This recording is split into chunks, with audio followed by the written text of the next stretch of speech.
Bem, bom dia novamente, bom dia especialmente a quem está acompanhando à distância, que eu não tinha tido a oportunidade de cumprimentar desde antes.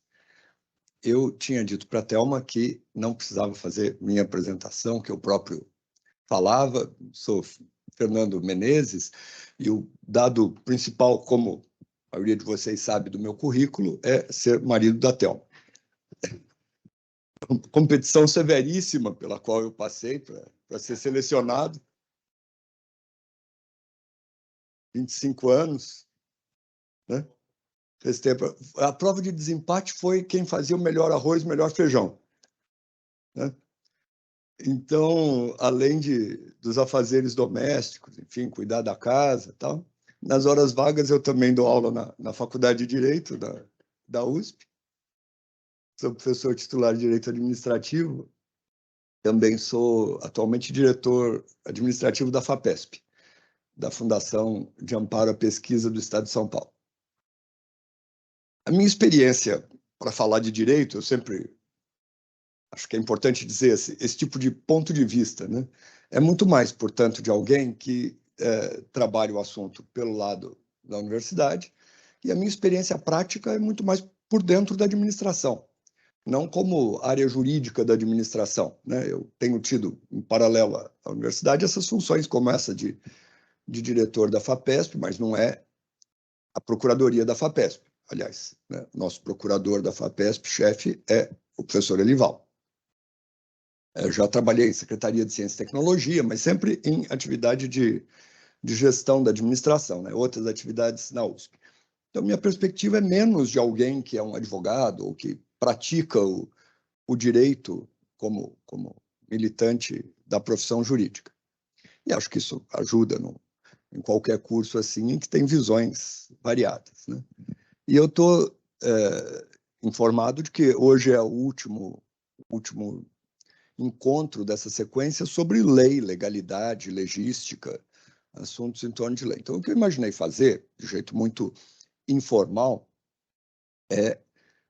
são algumas considerações gerais sobre legalidade, tentando olhar, de um lado, as origens históricas das ideias que influenciam principalmente o caso do Brasil, mas, ao mesmo tempo, como isso se reflete na prática de hoje em dia, especialmente olhando algumas dificuldades que a doutrina tem, segundo meu ponto de vista, de simplificar as coisas, ou talvez alguma dificuldade decorrente de uma certa mistificação, assim, um pouco dogmática demais, de ideias que não são bem adaptadas para a nossa realidade, né? A gente costuma ouvir repetidamente afirmações sobre a legalidade que eu acho que são muito desconexas do que é o direito brasileiro, ou do que é o direito constitucional brasileiro, ou do que é a prática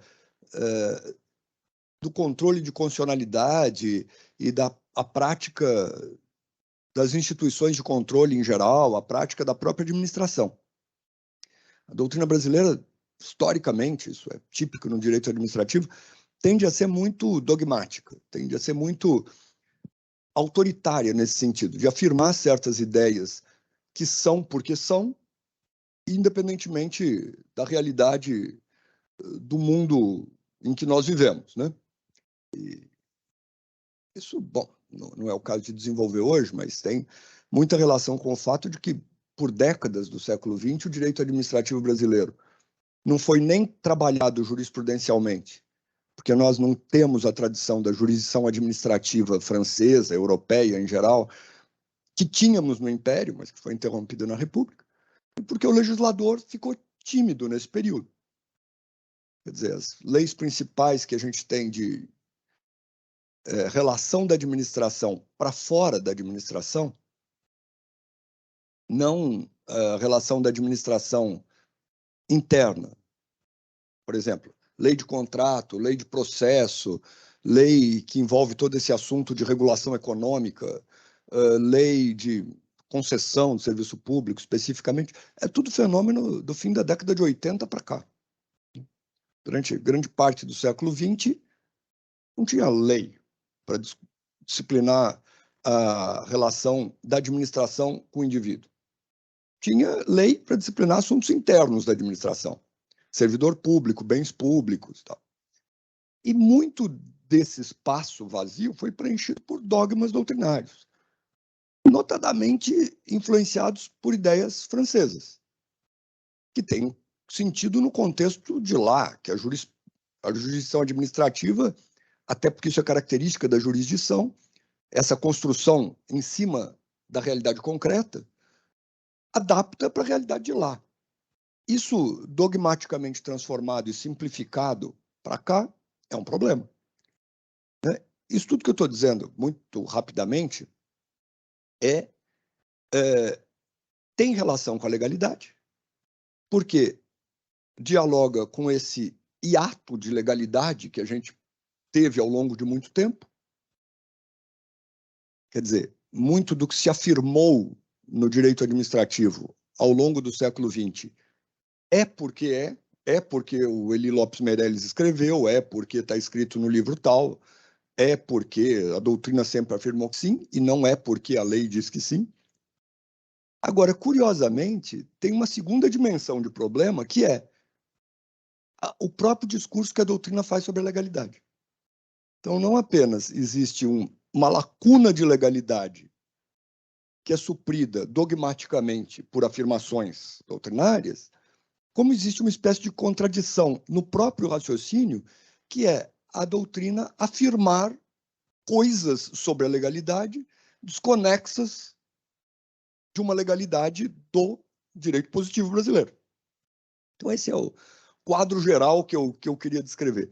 Mas agora eu ia fazer algumas considerações mais pontuais para provocar algumas ideias, com a certeza de que eu estou falando coisas que, na verdade, vocês deviam estar falando e eu ouvindo, mas para provocar o diálogo. Né? Então, não tem um sentido de novidades, propriamente, mas tentar fazer, como última aula, uma espécie de fechamento de noções gerais.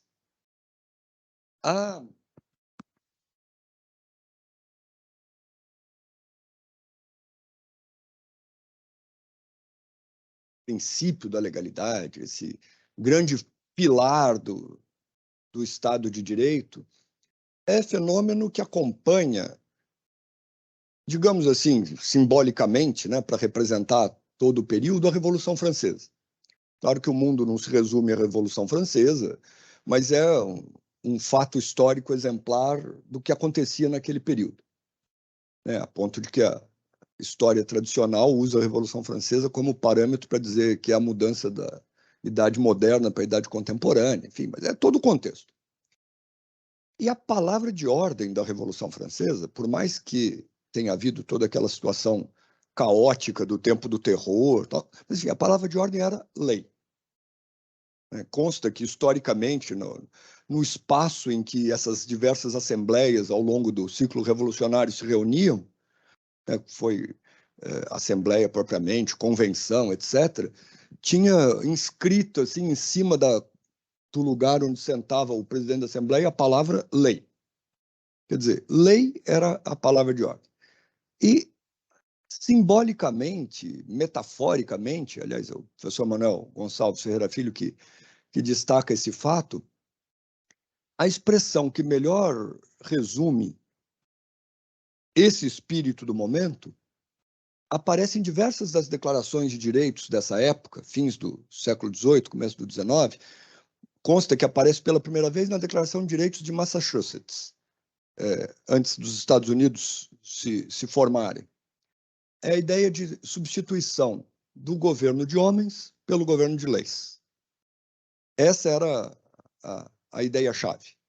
O que caracterizava o regime contra o qual esses ciclos revolucionários, americano, francês, etc., se batiam, era substituir um sistema absolutista por um sistema de legalidade. Ou, por outras palavras, por um sistema de Estado de Direito. Essa ideia de trocar governo de homens por governo de leis, aliás, para dizer governo de homens, hoje em dia soa anacrônico, né? Usar o homem masculino para ser humano, indivíduo. Agora, na época, não só não era anacrônico, como, aliás, era uma expressão da realidade social, né? Enfim, reconhece, ainda que não subscreva os fatos da época. Essa ideia de governo de homens é o governo da vontade subjetiva de quem governa, contra o governo de leis, que é o governo da vontade objetiva da sociedade.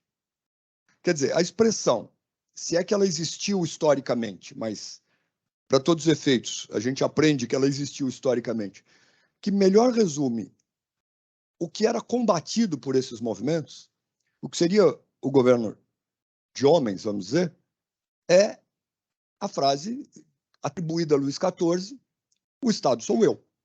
Quer dizer, eu costumo falar em aula para os alunos que se ele não disse isso, quem inventou o que ele disse ajudou demais os professores de direito administrativo a explicarem o assunto, porque a frase é perfeita. Explica que, na cabeça de quem governava no modelo antigo regime, o direito, o Estado, é aquilo que o indivíduo quer. Pode ser um indivíduo, pode ser um grupo de indivíduos, mas, de qualquer modo, é vontade subjetiva.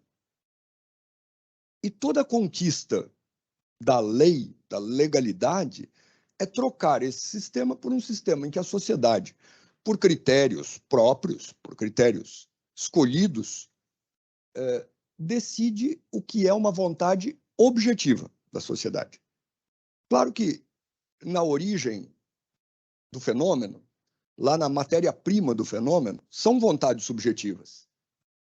É ser humano com vontade subjetiva. Mas a sociedade filtra essas vontades e transforma numa vontade objetivada.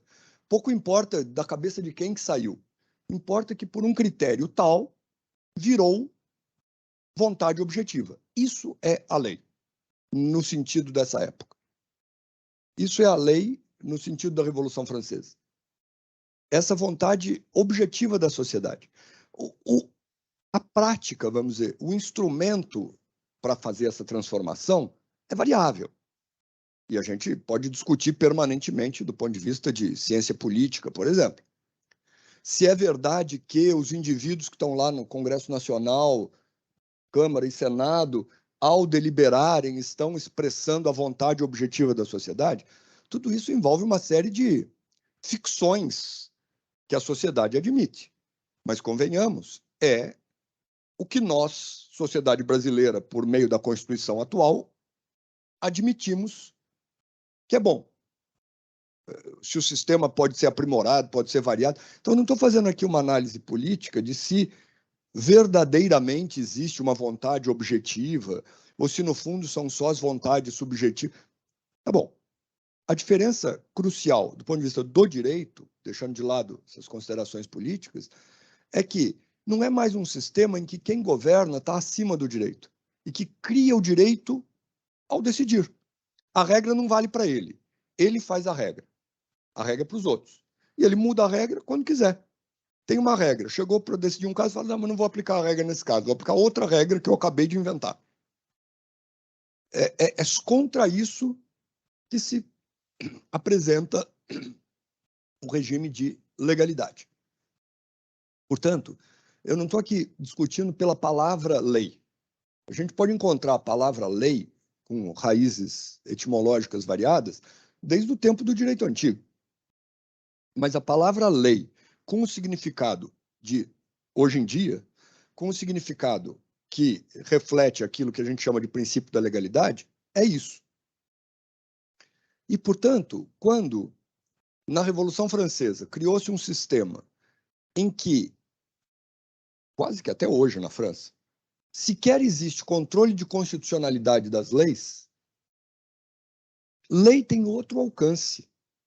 As constituições desse período não têm o sentido, praticamente, não têm o sentido normativo. As constituições do fim do século XVIII têm um sentido de diretriz política. Não tem um sentido de parâmetro normativo para o controle da validade das outras leis. A Constituição de hoje do Brasil seguramente tem. O modo de ser das sociedades evoluiu nesse período para isso. Não quer dizer que lá estava errado, agora está certo. Eu não estou fazendo juízo de valor. é o contexto histórico. Mas isso explica por que, no sistema francês, que ficou muito apegado a isso, até 2008 não tinha alguma coisa do tipo ação direta de inconstitucionalidade. Até 2008. O instrumento que tem hoje lá, que é análogo a uma ação direta de inconstitucionalidade, com muito mais restrição de hipótese de cabimento, veio por influência do entorno, vamos dizer, do resto do mundo. Mas quando eles diziam a lei prevalece, é porque eles jogavam toda essa carga constitucional para dentro da lei. E o processo legislativo lá envolve uma análise prévia de constitucionalidade das leis. Então, praticamente, a lei que vira lei, o projeto que vira lei, não se questiona. E não existe a hipótese de ser contra a Constituição, porque essa hipótese já foi superada no processo legislativo. Com imperfeições, com falhas, tá bom, mas é a opção consciente. Isso para tentar desmistificar, desde logo, muito argumento que vem da doutrina francesa e que entra no Brasil, por conta da doutrina brasileira, como eu disse há 15 minutos, aplicando afirmações da legalidade francesa para o caso do Brasil. Sendo que o caso do Brasil, desde muito antes, especialmente desde a República, passou a tratar as constituições à moda norte-americana.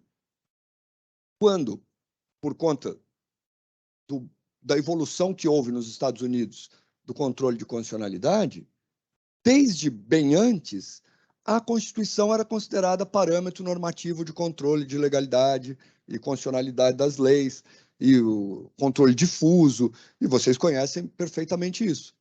E todo o sistema republicano brasileiro foi assim. Esse contraste Constituição-lei que a gente tem no caso brasileiro, e que é típico do controle de constitucionalidade norte-americano, não tem nas origens francesas. Mas isso não quer dizer que eles são uns toscos que não percebem a importância da Constituição. Quer dizer que está tudo junto. O sistema de legalidade dá para a palavra legalidade uma dimensão maior. Não é excludente da constitucionalidade. A constitucionalidade está dentro. Então, esse é um... Com essa introdução histórica, eu estou querendo também chamar a atenção para o fato de que muitas vezes no Brasil, até hoje, as pessoas tropeçam nas palavras quando tentam fazer um contraste muito forte entre legalidade e constitucionalidade. Não vejo por que, do ponto de vista conceitual mais amplo, haja esse contraste. Falar legalidade é também falar constitucionalidade. O que não nega que, no caso brasileiro, existam 1000 instrumentos de controle de constitucionalidade das leis. Mas isso é um segundo significado de legalidade. É um significado de legalidade mais restrito, como lei formal. E a lei formal, formalmente, é subordinada àquilo que formalmente é a Constituição. Mas essa é outra discussão. De um lado, falar legalidade num sentido amplo, nós estamos falando legalidade junto com constitucionalidade. De outro lado, falarmos legalidade num sentido mais reduzido, nós estamos falando lei formal, que, admitamos, é diferente de Constituição no sentido formal. E muitas vezes no discurso da doutrina as coisas vêm emboladas. E a gente precisa saber quando a palavra está sendo usada num sentido e no outro sentido. Então, resumindo o que eu disse até agora, na origem da noção de legalidade, a origem que a gente aplica até hoje, quando está escrito legalidade só, sem maior explicação, nós estamos falando Estado de Direito. Nós estamos falando um sistema em que a vontade individual, subjetiva dos governantes, pouco importa. O que importa é a vontade objetiva contida na lei. E lei, com maior ou menor largueza de conteúdo, é a expressão que designa o Estado de Direito, a vontade da sociedade. Nesse sentido, a gente pode dizer que legalidade a ferramenta técnico-jurídica da legalidade é uma tradução para o direito daquilo que politicamente é o Estado de Direito. Sistema de Estado de Direito é sinônimo de sistema de legalidade. Só que Estado de Direito é um discurso mais político. Legalidade é a tradução disso para um discurso mais jurídico, técnico-jurídico. Então, deixamos de lado também, agora, essa concepção mais ampla de legalidade como sinônimo de Estado de Direito, como uma superação do modo de ser do Estado absolutista, que é o que vigora até hoje. Né? No Brasil, a primeira frase da Constituição diz que o Brasil é um Estado de Direito. Quer dizer, essa é a premissa para todo o resto. A legalidade é premissa para todo o resto. A legalidade, nesse sentido amplo, é premissa para todo o resto. Todas as consequências do que vem na Constituição derivam da premissa de que nós somos um Estado de Direito.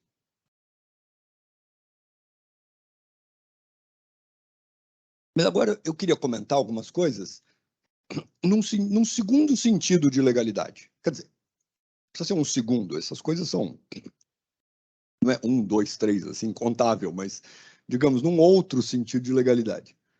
Esse sentido que é mais restrito de significado.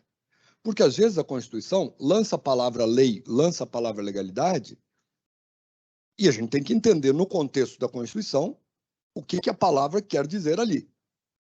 Então, por exemplo, soltando exemplos para depois a gente discutir caso a caso. A Constituição diz: ninguém é obrigado a fazer ou deixar de fazer alguma coisa, senão em virtude de lei. Entrou a palavra lei. Mas a Constituição também diz, lá no artigo 37, dentre os princípios da administração, legalidade. Entrou a palavra legalidade. Em diversas passagens, a Constituição diz: por força de lei, nos termos da lei, lei, lei, lei. Depois a Constituição também diz: do processo legislativo. E do processo legislativo tem emendas constitucionais, leis complementares, leis ordinárias, leis delegadas, medidas provisórias que nem tem a palavra lei. Nem vou entrar na discussão, mas, enfim, poderíamos, resoluções, decretos legislativos. Então, nós temos que compreender um sentido operacional de lei no contexto da Constituição. Então, eu começaria a analisar esses diversos casos invocando uma distinção. Ainda, eu estou me pautando para falar mais ou menos 1 hora e a gente segue conversando, mas vocês vão me interrompendo a qualquer momento. Invocando ainda uma distinção clássica desse período, digamos assim, mais filosófico, em que se discutia a legalidade, para cá. Ao tempo da Revolução Francesa, essa noção amplíssima de legalidade já era tratada com 2 vertentes principais.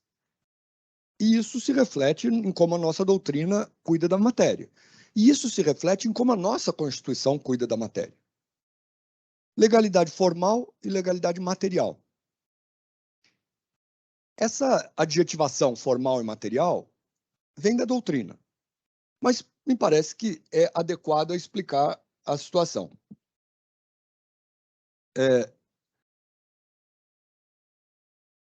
Pois, se tiverem curiosidade, já devem ter visto isso, mas suponho que não seja do cotidiano de vocês.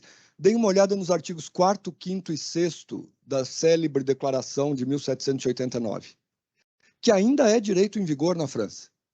O preâmbulo da Constituição atual invoca a Declaração de 1789 como direito aplicável.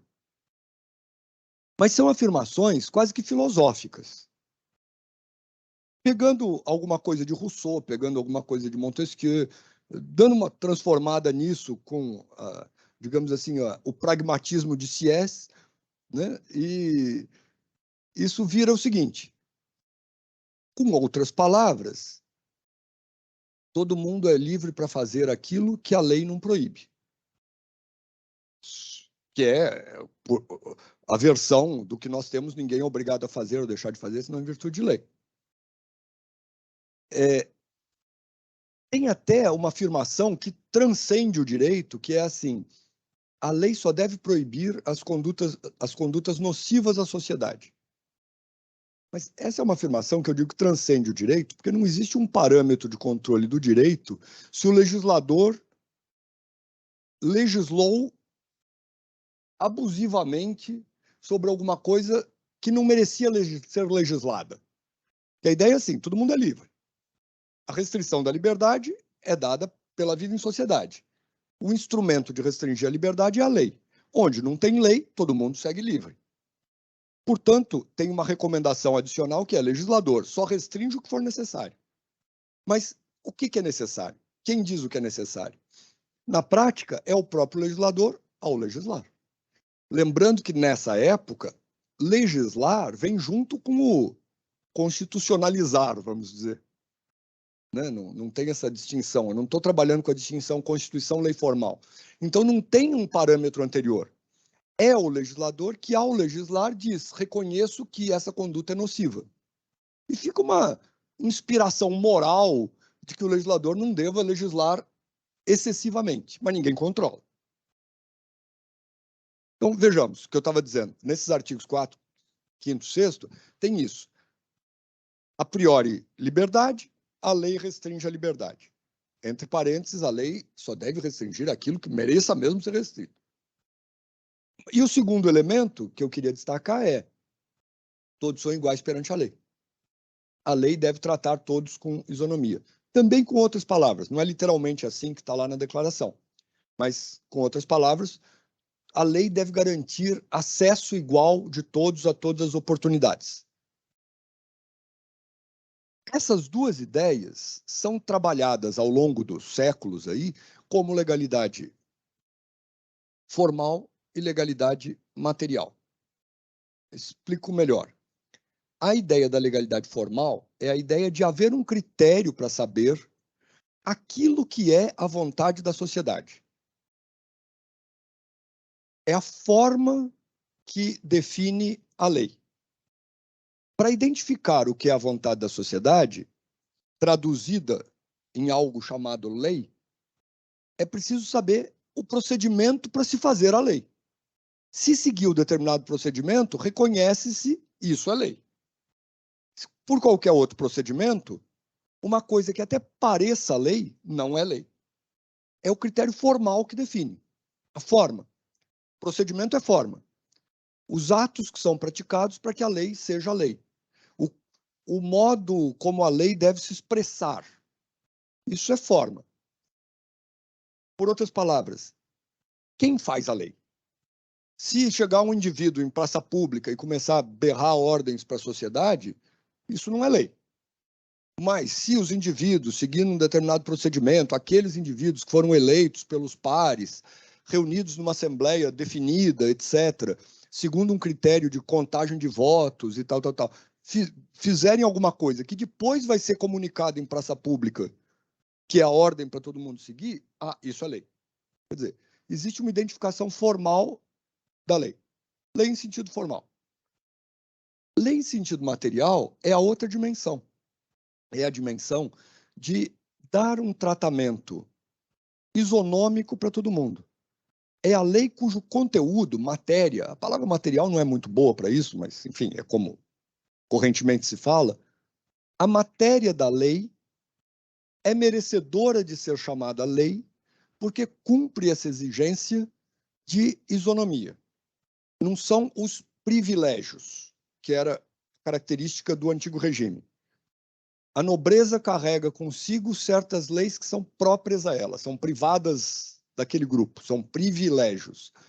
Então, hereditariamente, de pai para filho, o nobre passa certos privilégios.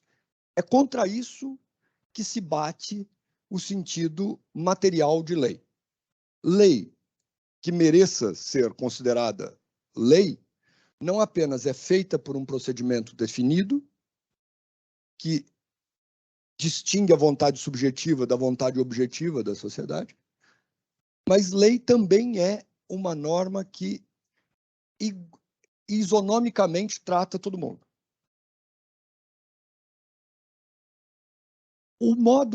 A técnica principal para se garantir esse tratamento isonômico é o caráter geral e abstrato da lei. Quer dizer, uma lei ou alguma coisa que se formule com a pretensão de ser lei, mas que é feita para um caso concreto, para um indivíduo, para resolver um problema,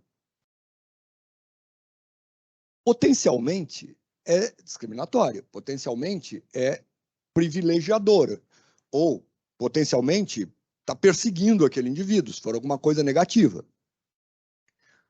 A lei que é formulada de modo geral, quer dizer, para destinatários não identificados, e abstrata, quer dizer, para hipóteses formuladas em abstrato para o futuro, que ainda não se concretizaram. A distinção do abstrato para o concreto tem a ver com a temporalidade, né? O que é concreto refere-se a fatos concretizados, portanto, passados. O que é abstrato refere-se a hipóteses em aberto, que espera-se ou imagina-se que possam vir a se concretizar, portanto, futuros. A lei que é feita em abstrato é a lei que está olhando para coisas que não aconteceram, mas prevendo hipóteses plausíveis, né, que mereçam ser disciplinadas. A lei que olha para o fato concreto passado é o que a gente chama de leis com efeitos concretos. O individual e geral tem a ver com os destinatários. Normalmente o geral casa com o abstrato, mas não necessariamente. Assim como o individual casa com o concreto, mas não necessariamente. E, no fundo, há graus disso. Porque a maior abstração ou menor abstração e a maior generalidade ou menor generalidade. Mas, para simplificar a fala, eu vou, sabendo que existem graus, eu vou dizer geral, abstrato, individual e concreto. Portanto, a lei em sentido material é a lei geral e abstrata. É a lei que não olha para o indivíduo, a lei que não olha para o caso concreto. A lei que vale para todos, indistintamente. Qualquer pessoa que vier a estar naquela situação sofre aquela consequência. Isso não é garantia absoluta de que não haja malandragem por trás, porque alguém pode formular uma hipótese em abstrato, genericamente destinada a todo mundo, mas mirando em alguém para beneficiar alguém, sabendo que provavelmente só alguém vai estar naquela situação. Então, essas distorções, politicamente, pode haver, mas admitamos que, tendencialmente, a lei geral e abstrata é isonômica. Tendencialmente, a lei individual e concreta não é isonômica. Eu volto a isso no caso brasileiro, porque dá para perguntar, bom, mas e uma lei individual e concreta é inconstitucional? E de cara eu diria que não, mas vamos chegar lá. O que eu estava dizendo, portanto, é que esses dois conceitos vêm lá de trás. A lei formal e a lei material. Como isso se traduz no direito brasileiro, na prática da legalidade, direito positivo brasileiro hoje em dia? Quando está dito na Constituição, para todo mundo, direitos fundamentais, eu ainda não cheguei na parte da administração pública, né? Vamos pensar indivíduos, direitos fundamentais. Quando está lá no artigo 5º, inciso 2º, ninguém é obrigado a fazer ou deixar de fazer alguma coisa, não em virtude de lei, é lei em sentido formal ou é lei em sentido material? É a questão da lei que passa pelo procedimento específico de feitura da lei ou é a lei geral e abstrata?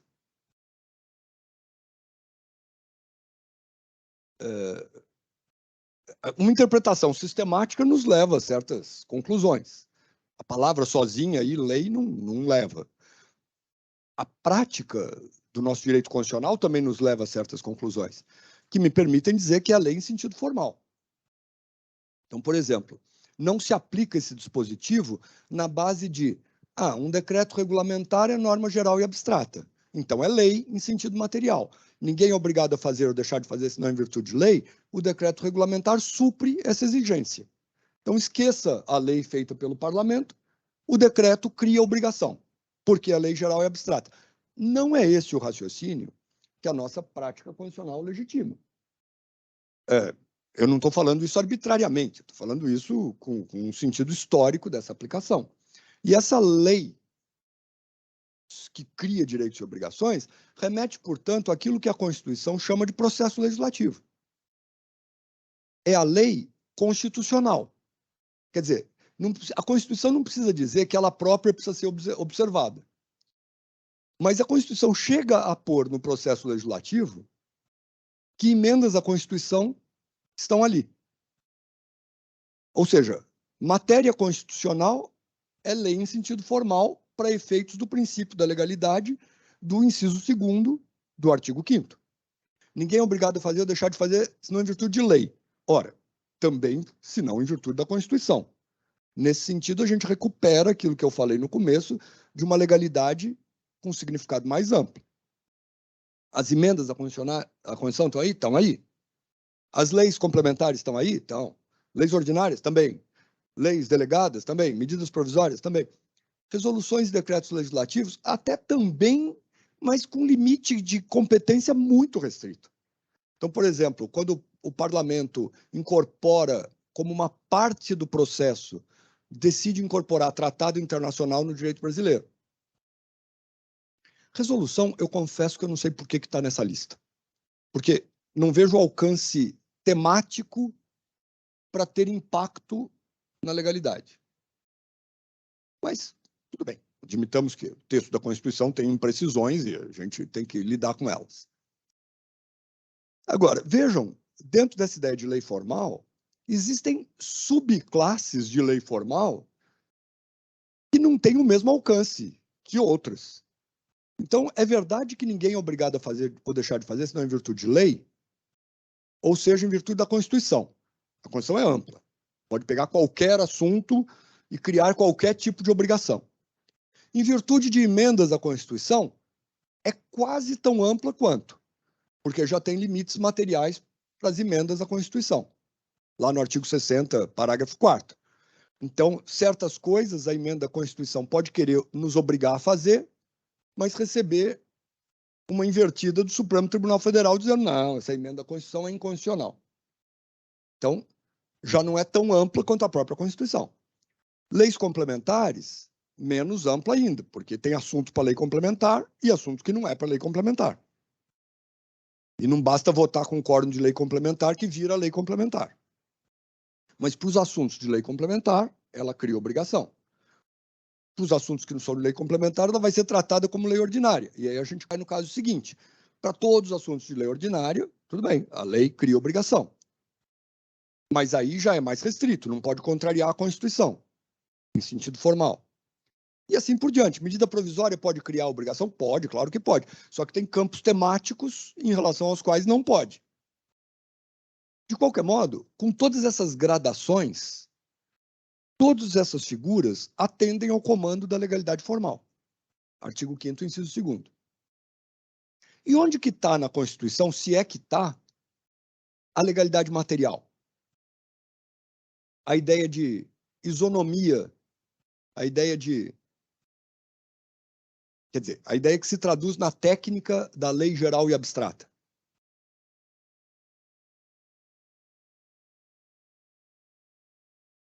É o próprio caput do artigo 5º. Todos são iguais perante a lei. Por outras palavras, a lei não pode tratar desigualmente. Essa é a legalidade material. Todos são iguais perante a lei. Daí a gente tira a conclusão que toda lei deve ser geral e abstrata, senão ela é inconstitucional. A interpretação, de novo, sistemática da Constituição, a nossa prática constitucional, não leva a isso. Nunca em nenhuma Constituição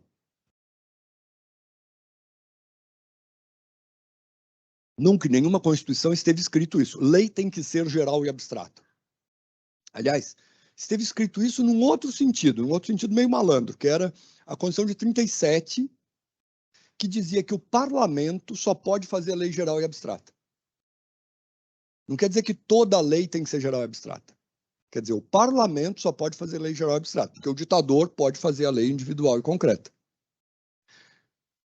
Mas isso era uma, digamos, a peculiaridade desse regime ditatorial. Sendo que a Constituição de 37 nem foi aplicada, né? Porque vigorou o regime de exceção o tempo inteiro. O plebiscito que faria a Constituição de 37 ser aplicada nunca existiu. Getúlio Vargas governou com os poderes provisórios das disposições finais da Constituição. Mas textualmente tinha isso na Constituição de 37. Nas outras, não. Ora, e como é que fica isso da lei individual e concreta? Vocês lidam com isso o tempo inteiro, tá cheio de lei individual e concreta. Desde assuntos mais bobocas, do tipo dar nome para a rua, até coisas que podem ter impactos mais relevantes. Dá para tirar a conclusão de que uma lei individual e concreta é inconstitucional? Não. Não. E me parece que existe trabalho doutrinário suficientemente coerente para explicar, e até uma certa coerência da nossa jurisprudência constitucional, que a ideia da legalidade material, de novo remetendo àquele sentido mais amplo de lei, precisa haver no direito algum fundamento geral e abstrato para legitimar um ato individual e concreto. A lei até pode ser individual e concreta, mas ela parte de um fundamento constitucional geral e abstrato. A Constituição pode tudo. A Constituição, se ela quiser tratar de assunto concreto ou não, pode tudo, porque é o ponto de partida, digamos, numa sequência lógica de critério de validade das normas jurídicas. Então, a tradução correta, me parece, da ideia de legalidade material não é que toda lei tenha que ser geral e abstrata. É que toda decisão normativa, tenha ela a hierarquia normativa que tiver, salvo a primeira Constituição, toda decisão normativa tem que ter fundamento em uma prévia decisão geral e abstrata. Então, uma lei individual e concreta pode, por exemplo, criar um benefício concreto para determinada categoria de indivíduos, porque a Constituição tem regras de políticas afirmativas e tem regras de discriminação positiva. Pode criar cota? Pode. É para determinados indivíduos? Pode. Discrimina? Bom, discrimina, mas num sentido em que a Constituição, em abstrato, já previu. Tem um exemplo que eu já usei num trabalho acadêmico analisando jurisprudência do Supremo Tribunal Federal, que é muito bom para esse tipo de coisa, que não está no plano legislativo, está no plano de decreto, de prefeito. Mas o raciocínio é idêntico. Imaginem que tem um decreto sobre regra de construção num determinado município. Construção urbana. E alguém pede para a prefeitura uma licença para construir em desacordo com as regras do decreto. E o prefeito, que tinha autoridade para dar essa licença para construir, deu a licença para construir, excepcionando o decreto, com o argumento: ora, isso é um decreto. A matéria poderia ser tratada diferentemente no decreto. Quem faz o decreto sou eu mesmo. Eu mudo o decreto se eu quiser, com um ato unilateral. Eu revogo o decreto se eu quiser. Ora, se eu posso fazer isso, por que eu não posso excepcionar o decreto, dando uma licença no caso concreto e mantendo o decreto? Está tudo ao meu alcance. Isso foi discutido no Supremo Tribunal Federal. É um caso que depois levou o ministro Vitor Nunes Leal a produzir um artigo sobre regulamento que é referência até hoje. E ele defendeu essa posição de que o prefeito não pode. Curiosamente, no Supremo Tribunal Federal daquela época, com debates de alto nível, havia ministros que sustentavam que pode, que embarcaram nesse argumento de que quem, entre aspas, quem pode o mais, pode o menos, que nem se aplica. Primeiro que não é um argumento verdadeiro, não é um argumento jurídico. E depois, o poder o mais, poder o menos é relativo. Discriminar, no caso concreto, para mim, é poder mais do que a regra geral do primeiro decreto. Mas o argumento é assim: ok, você quer excepcionar no caso concreto? Muda o decreto. Você pode mudar o decreto? Muda o decreto. Quando valer para todo mundo, se aplica para o caso concreto. Não pode, enquanto não mudar o decreto, tomar a decisão individual e concreta em desacordo. Por quê? Por uma questão de isonomia. Aquilo vai valer para aquele caso e vai valer para qualquer outro caso. Isso, especialmente nesse contexto em que o Vitor Nunes trabalhou, ele usava os exemplos justamente da era Vargas, em que o presidente da República acumulou poderes desde praticar o ato individual e concreto administrativo até poderes de modificar a Constituição. Então, na prática, era como se dissesse assim, na medida em que ele pode até modificar a Constituição, não importa que ato individual e concreto ele pratique, ele próprio se autolegitima. Porque ele diz, olha, se eu posso modificar a Constituição, por que eu não posso excepcionar o caso concreto? Se eu matar alguém, eu posso criar uma exceção na Constituição dizendo, o presidente da República pode matar alguém. E aí o Vitor Nunes trabalhava toda, assim, por argumentos ad absurdum, toda a contradição do sistema que fica se o ato individual e concreto não respeitar um prévio ato geral e abstrato. Então nós temos que lidar com essas duas ideias para trabalhar a legalidade nos termos da Constituição de 88. Todos são iguais perante a lei e obrigações que vinculam os indivíduos são criadas por lei formal.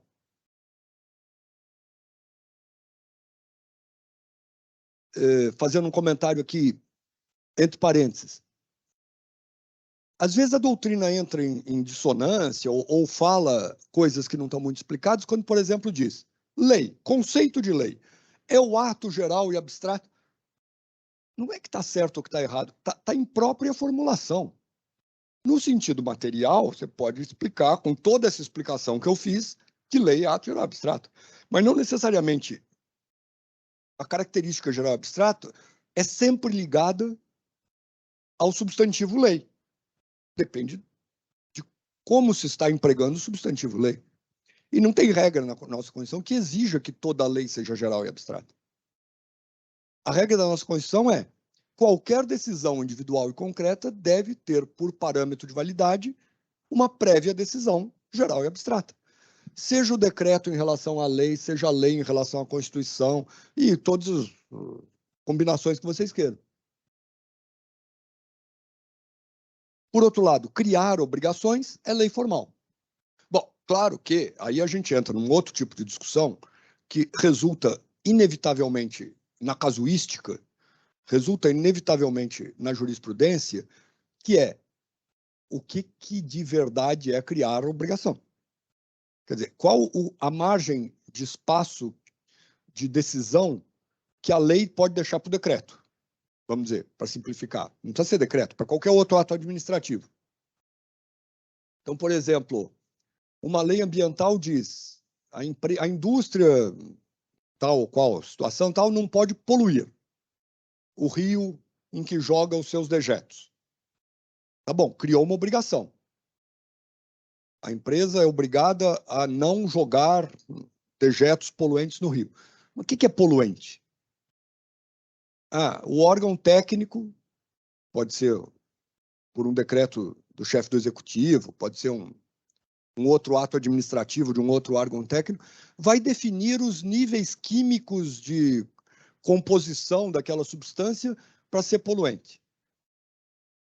Aí o órgão técnico, dentro de uma... Admitamos que honestamente querendo ser técnico, né? Não usando a técnica como subterfúgio para chegar a outras situações de proteger alguém ou prejudicar alguém. Vai lá e diz, tantas partes por milhão de determinados componente químico é poluente. Fixa um número, vamos dizer, o número é 5. Acima de 5 é poluente, abaixo de 5 não é poluente. Ora, quem que criou a obrigação concretamente? Foi a lei ou foi o decreto? Alguém diz, poxa, mas eu jogava 6. Agora o decreto veio e disse que é 5. Antes eu era livre, agora eu sou proibido.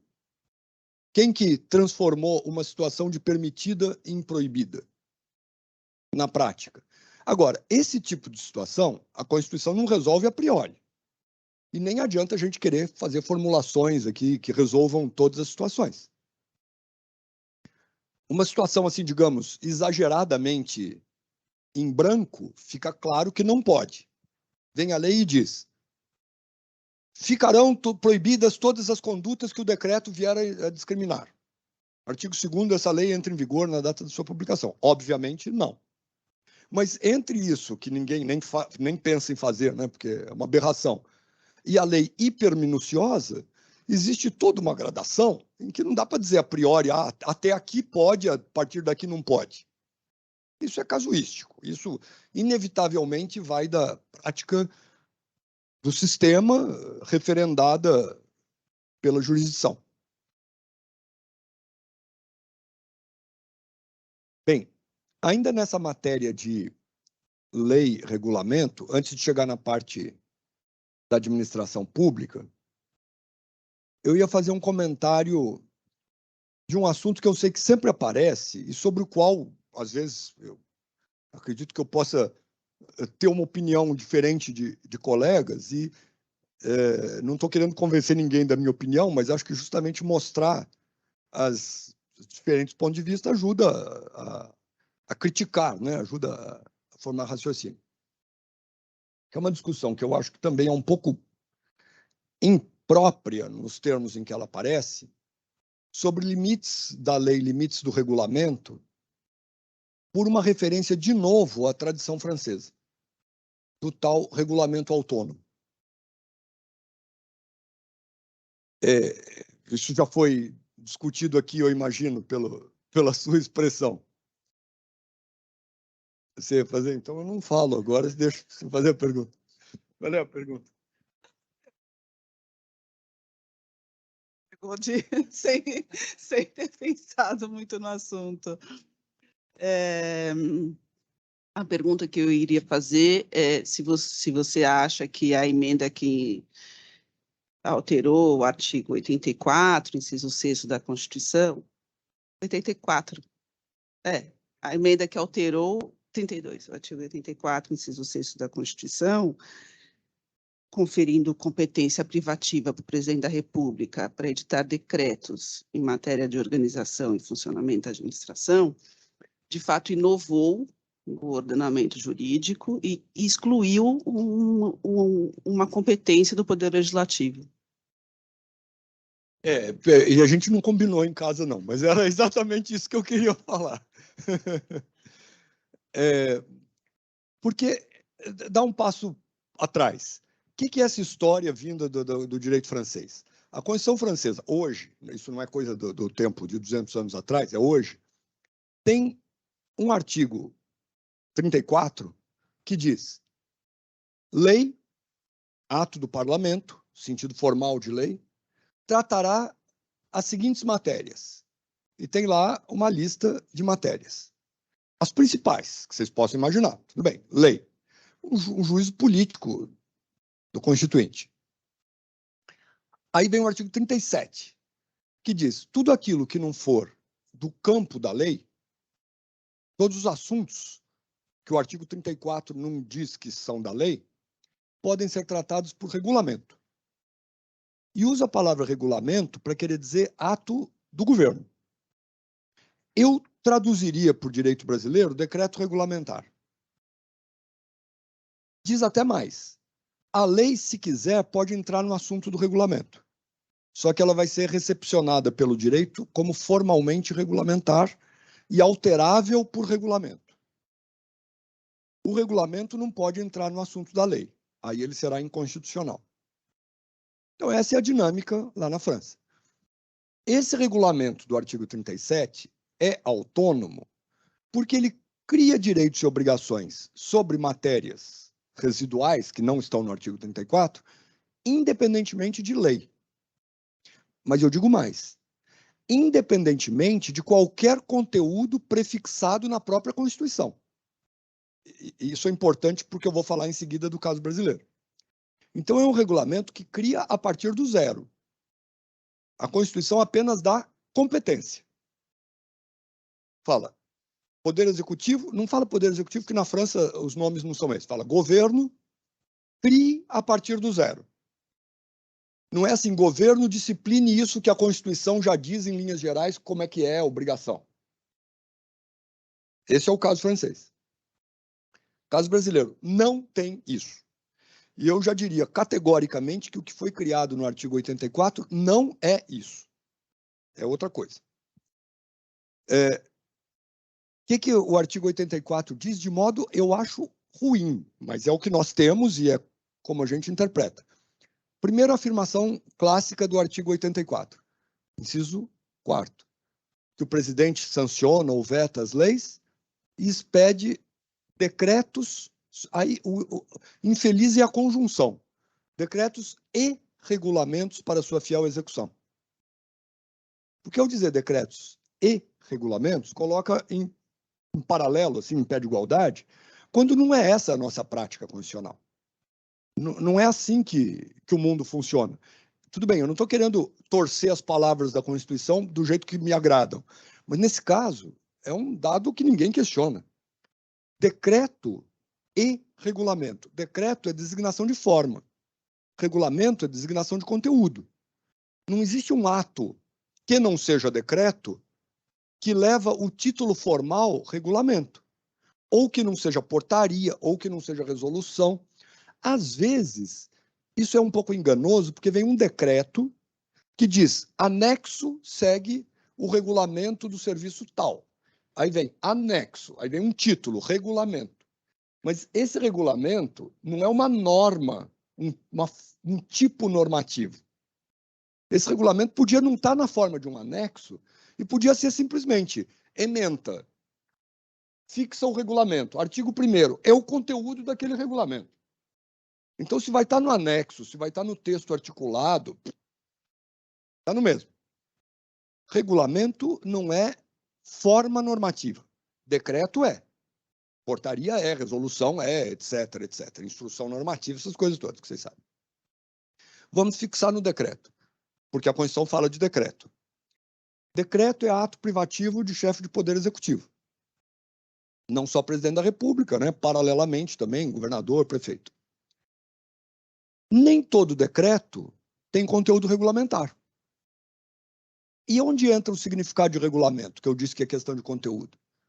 A tradição da palavra, o próprio significado da palavra, é, de modo geral e abstrato, normatizar alguma coisa.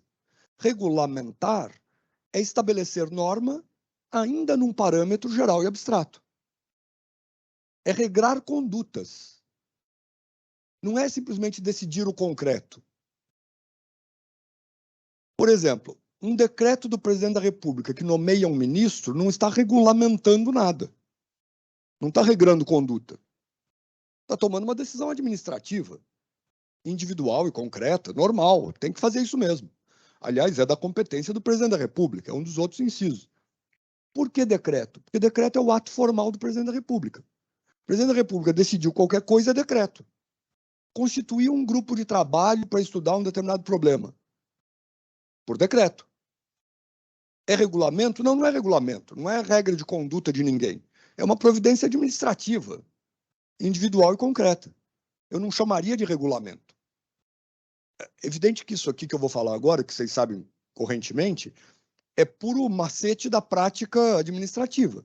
Mas uma distinção que na prática fazem de uma coisa e de outra, que é mero indício para a gente separar uma coisa da outra, óbvio que não é regra constitucional, nem nada disso, é que numeram-se os decretos regulamentares e não se numeram os decretos que não são regulamentares. Por uma questão de praticidade.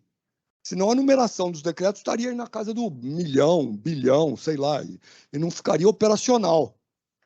Então, se alguém quer um decreto de nomeação de alguém, fala decreto do dia tal.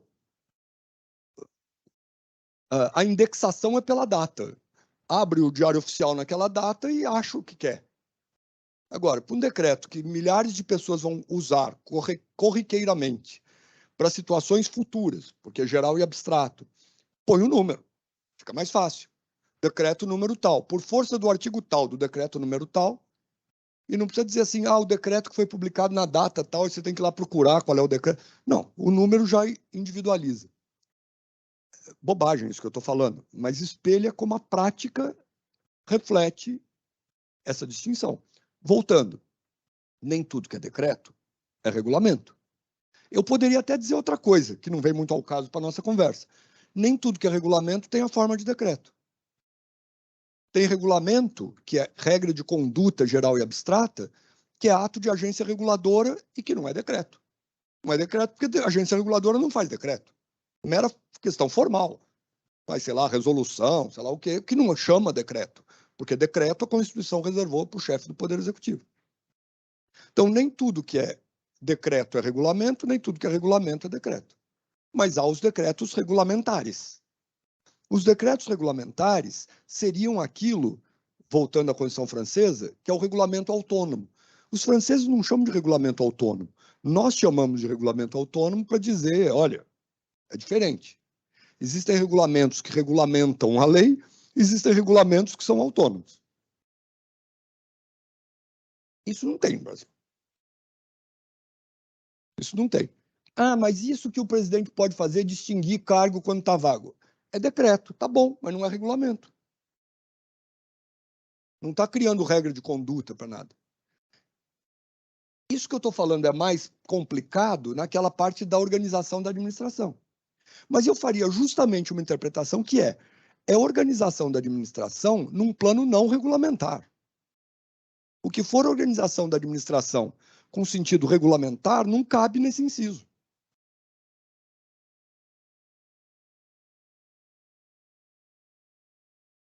Não pode distinguir ministério, reformular, criar ministério. Não é esse nível de organização. É uma organização individual e concreta. É uma organização não regulamentar. Esse tipo de decreto do presidente da República não é diferente do que sempre existiu, que é decreto para nomear ministro, que é decreto para fazer qualquer coisa. Aí a questão não é regulamento autônomo ou não regulamento autônomo. É matéria de competência da administração ou competência do legislador. O que me leva a fazer uma outra consideração, que sempre é polêmica. No caso brasileiro, é a partir dessa mesma ideia francesa. No caso brasileiro, do mesmo jeito que eu estou dizendo, não existe o decreto como regulamento autônomo, existe o decreto qualquer, o decreto que não é regulamento. Mas isso não é novidade nenhuma. Aliás, deixa eu só terminar essa ideia antes de passar para outra. E esse decreto que não regulamenta nada, não precisa do adjetivo autônomo. Eu sei que meu querido amigo Levi fala de decreto autônomo, mas eu já disse isso para ele, que não precisa adjetivar o decreto de autônomo. O adjetivo autônomo explica o conteúdo. O conteúdo regulamentar tem autonomia em relação a qualquer outra coisa, porque o do 37 da França é autônomo. Ele cria a partir do zero. O brasileiro, não. Não existe regulamento que seja autônomo. Agora, decreto, critério formal, não critério material, é autônomo? É inútil adjetivar o decreto de autônomo. Todo decreto, pelo critério formal, é autônomo. O presidente da República não vai perguntar para ninguém mais se ele pode fazer um decreto. Enquanto forma, não enquanto conteúdo. Pode ser que ele ponha naquele decreto um conteúdo que vai dizer, está errado. Mas fazer o decreto é autônomo. Nomear um ministro é autônomo. Constituir um grupo de trabalho é autônomo. Tomar qualquer providência administrativa é autônomo. Quer dizer, falar decreto autônomo não acrescenta significado. É equívoco. Não precisa adjetivar o decreto de autônomo. Todo decreto é autônomo. A não ser que nós vivêssemos um sistema em que o parlamento pudesse interferir nos decretos do governador. Não, peraí, isso aqui eu estou avocando para mim e você vai fazer um decreto do jeito que eu quero, não regulamentar os outros decretos. E não tem.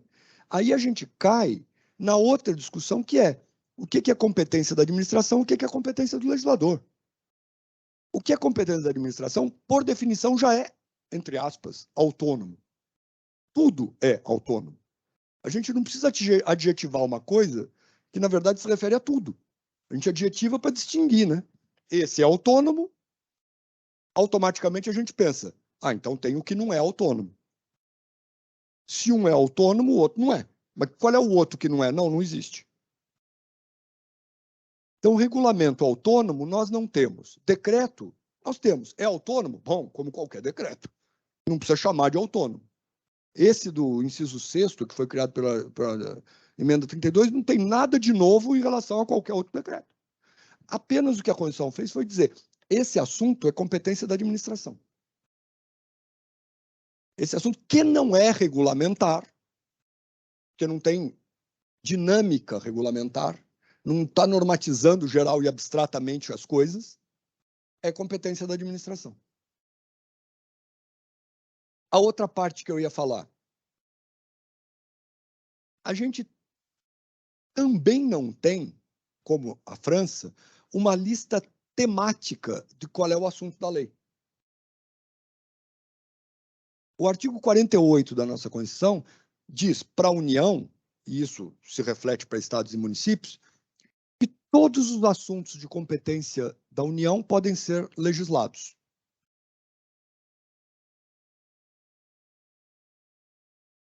Mas vejam, isso não significa, voltando ao que eu acabei de dizer, que a lei possa tratar de atos administrativos individuais e concretos.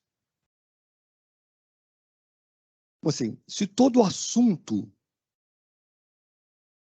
da competência da União pode ser legislado, eu vou fazer uma pergunta sofismática aqui, não estou concordando com a ideia, estou fazendo uma pergunta sofismática.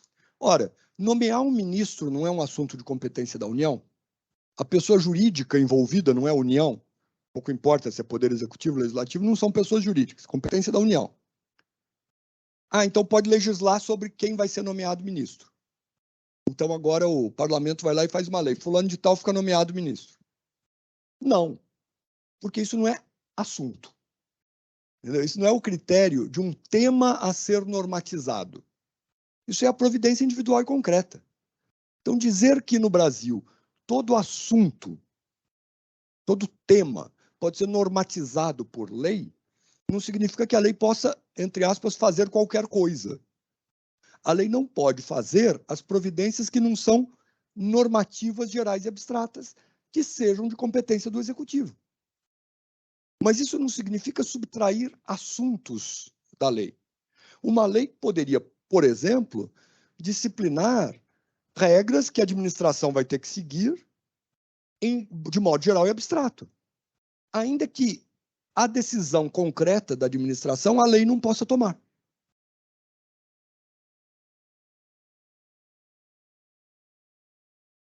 Às vezes, isso fica meio estranho, mas vai na casuística constitucional, a lei pode tomar.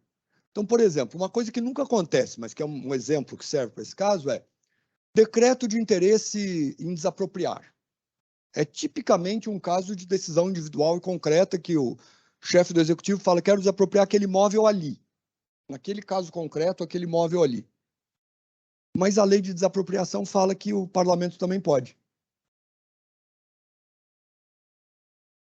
Alguém poderia dizer, bom, mas esse é o tipo de coisa que está numa zona cinzenta do que é competência da administração, competência da legislação, mas já está aí considerado constitucional há décadas. Então, daí a casuística.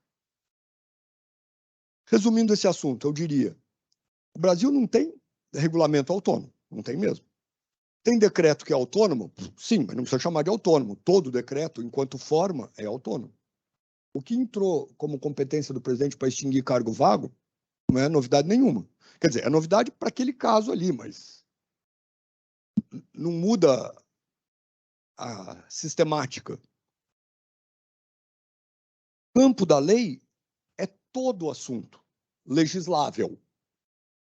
O que não significa dizer que a lei pode tomar decisão própria da administração que não seja normatização geral e abstrata. Então não dá para transpor esses conceitos franceses para o caso brasileiro. Por opção da Constituição. A nossa Constituição poderia ser diferente, mas não é.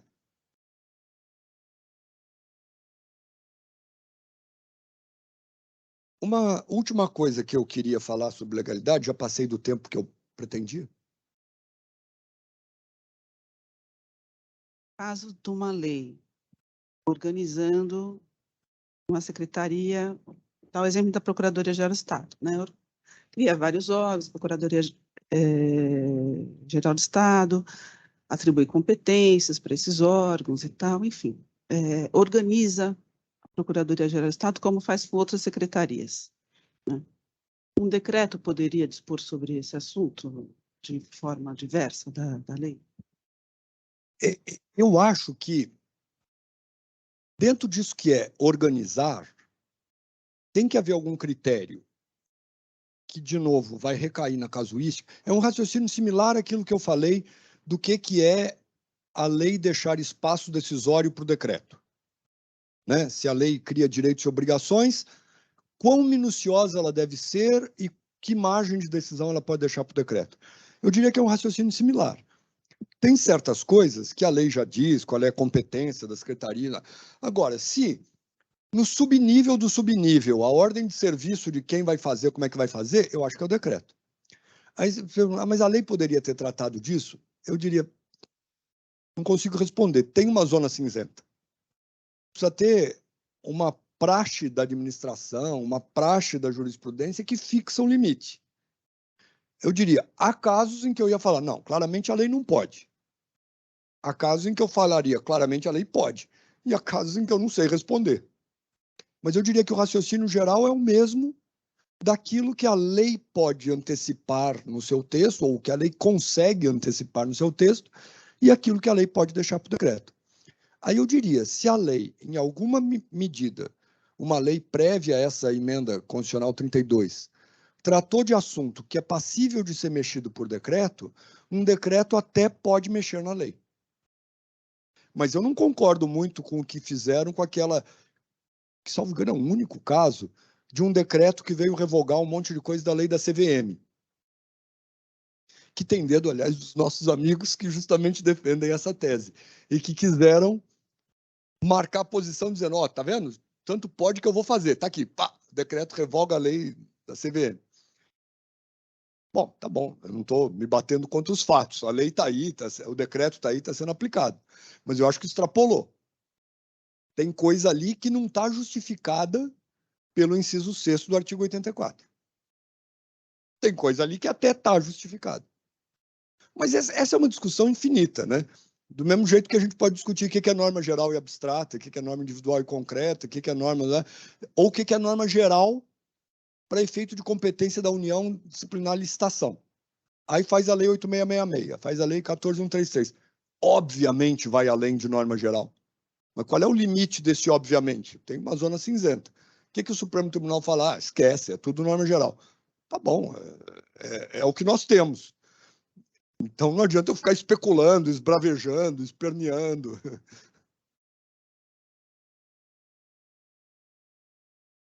Bom, só para dar uma palavrinha final, e como é que fica a legalidade da administração?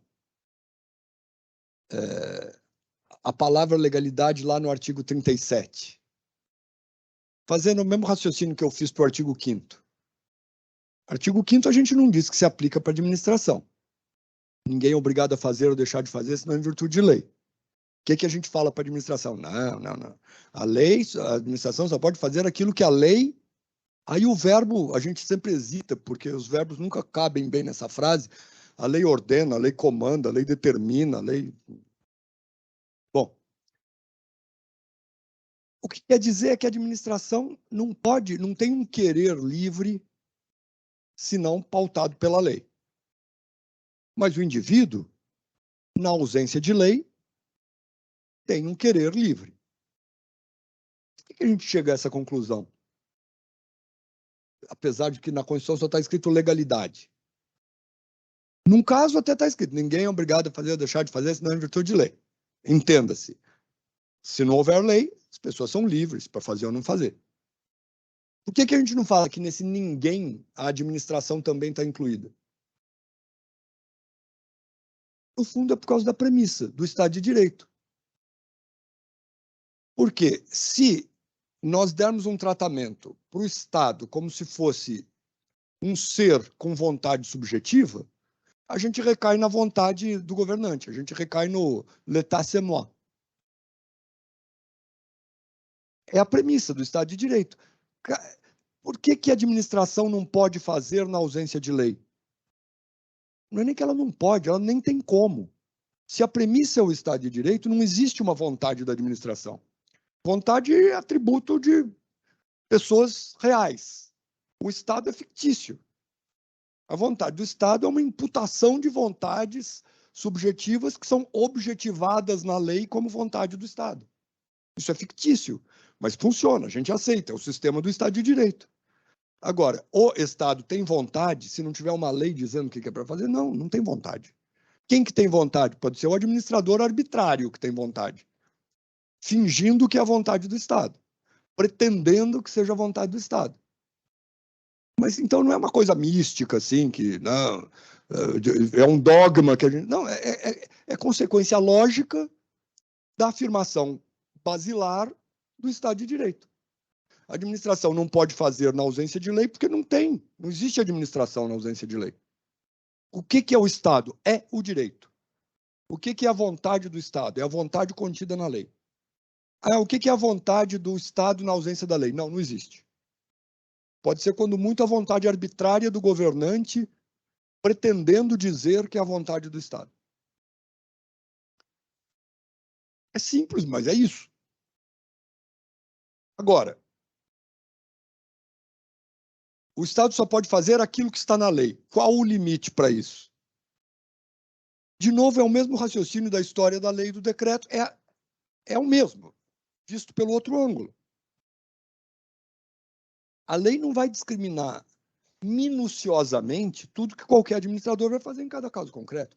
Primeiro, não vai porque não é factível. Depois também não vai porque não é desejável. Existe uma calibragem no caso concreto que o administrador é que tem que fazer. E para isso a gente trabalha com a mesma técnica: legalidade material, legalidade formal. De um lado, a lei formal põe parâmetros, não se espere que seja um parâmetro descritivo, minucioso da conduta, pode ser um parâmetro mais vago de simples atribuição de competência. Às vezes não basta atribuição de competência. Se vai impactar direitos dos indivíduos, tem que ter mais do que simples atribuição de competência. Senão é aquele decreto bizarro que eu estava dizendo, a lei bizarra que eu estava dizendo, que poderia ter um artigo primeiro assim: decreto, faça o que quiser. Isso seria o ápice da mera atribuição de competência. Se é para ser assunto interno da administração, até se admite uma coisa desse tipo, nos limites do que é aquela discussão, matéria de lei, reserva de administração. Se é para impactar direitos e obrigações dos indivíduos, não. A lei tem que dar algum conteúdo. E a administração preenche esse conteúdo. Agora, pode ser que a lei tenha um comando para o administrador: faça. Pode ser que a lei tenha um comando para o administrador: pode fazer.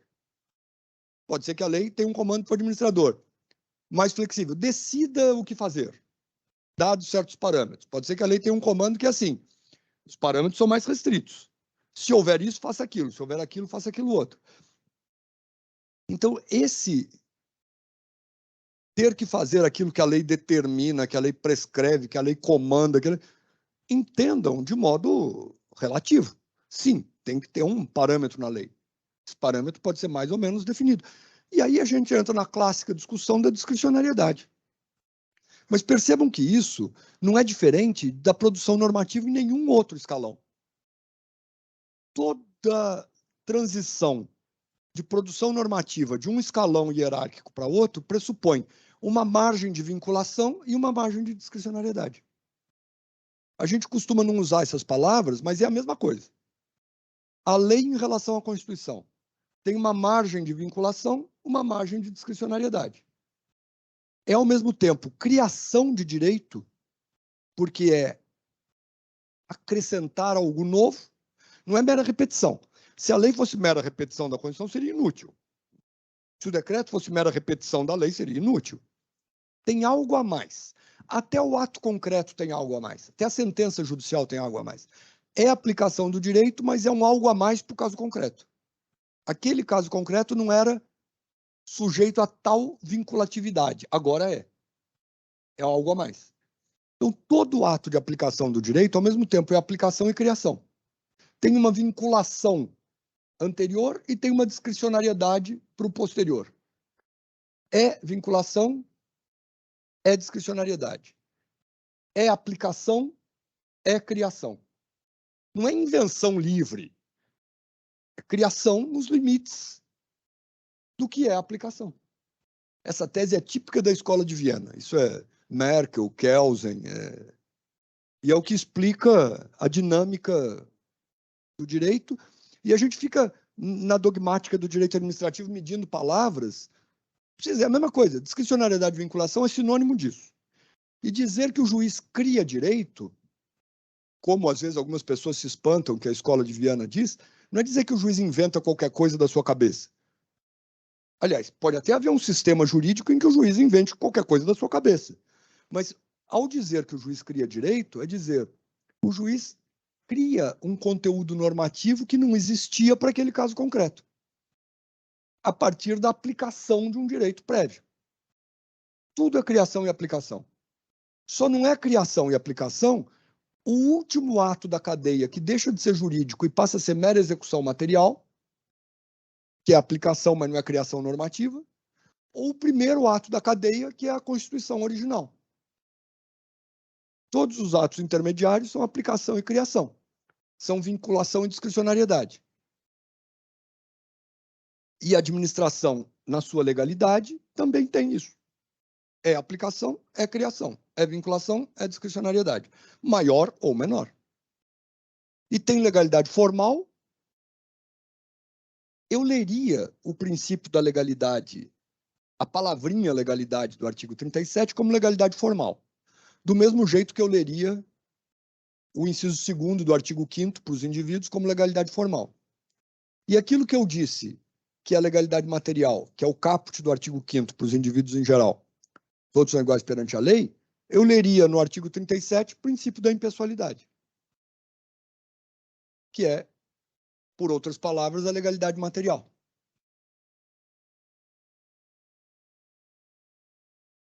Bom, eram essas as ideias, já extrapolando aqui um tempo previsto de 1 hora, mas ainda temos uma meia hora aí pelo que estava previsto, né? Se quiserem discutir coisas, criticar, comentar, pedir que eu fale de algum outro assunto que esteja ao meu alcance.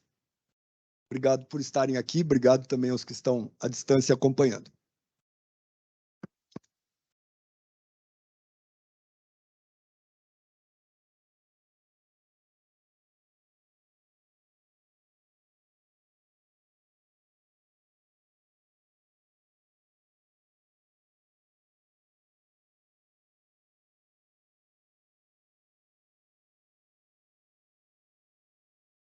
Em primeiro lugar, parabéns, Fernando. Obrigado pela sua exposição. Uma questão que me veio à cabeça é justamente essa difícil tarefa de estabelecer o que é reserva de lei. E vou dar um exemplo, né, que até estava ontem conversando com meus alunos. A lei de crimes ambientais, no que diz respeito à tipologia dos crimes, ela esgota o assunto, né, estabelecendo toda, né, a tipicidade dos crimes como deveria ser. Né? No que diz respeito às infrações administrativas, ela diz: infração administrativa é tudo aquilo que viola os direitos, os deveres, etc., em matéria ambiental, competindo ao regulamento de definir o que são as infrações administrativas. E estabelece a sanção, né, de multa de R$50 a R$50 milhões. Né? Então, assim, né? Tem um parâmetro, né? Enfim, então eu sei que muitos advogados, né, questionam até, né, se é possível realmente ao regulamento criar efetivamente os tipos infracionais, né, sabendo que muitas leis criam tipos infracionais em matéria administrativa, como por exemplo o Estatuto do Servidor Público cria o tipo infracional em matéria administrativa, ainda que seja uma tipologia bem aberta, né? Então, a primeira questão temos um parâmetro para definir essa reserva de lei? E a segunda questão eu já vi, por outro lado, e a gente acaba usando muitas vezes esse argumento nas nossas peças, etc., eu vi ser acolhido em acordos do Tribunal de Justiça, falar-se em reserva de administração. Né, que eu creio que também é um conceito que deve ter vindo do direito francês. Em que medida a gente pode utilizar isso e também que parâmetros talvez nós tenhamos para definir o que é uma reserva de administração? Obrigado, Carlos. Na verdade, isso aí realmente é um outro assunto em que as palavras fazem a gente tropeçar. As pessoas usam, por exemplo, reserva de lei, nesse sentido que você bem falou, mas também usam reserva de lei complementar, reserva de lei em matéria penal, reserva de lei sei lá o quê. São subaplicações dessa noção. Ou, por exemplo, Legalidade estrita. Bom, tem vários critérios pelos quais a gente pode ser mais largo ou mais estrito. Então, dizer que a legalidade da administração é legalidade estrita é uma coisa que nós estamos discutindo exatamente agora aqui, distingue essa legalidade porque a vontade do Estado não pode ser descolada da vontade da lei, da legalidade do indivíduo que tem vontade própria. Mas a palavra estrita, às vezes, entra como querendo dizer que tem mais vinculação, menos vinculação, ou a palavra estrita, às vezes, entra que é uma vinculação à lei formal. Quer dizer, cada autor usa essas palavras do jeito que bem entende. A gente precisa decifrar, porque não existe um único significado dessas expressões. Estou falando isso para chegar na reserva de administração. Usam essa expressão também como interessa para o argumento retórico. Eu diria, uma reserva de administração, no sentido de que existe assunto de que a lei não pode tratar e que existe assunto reservado para a administração, artigo 34 versus artigo 37 da Constituição Francesa, nós não temos.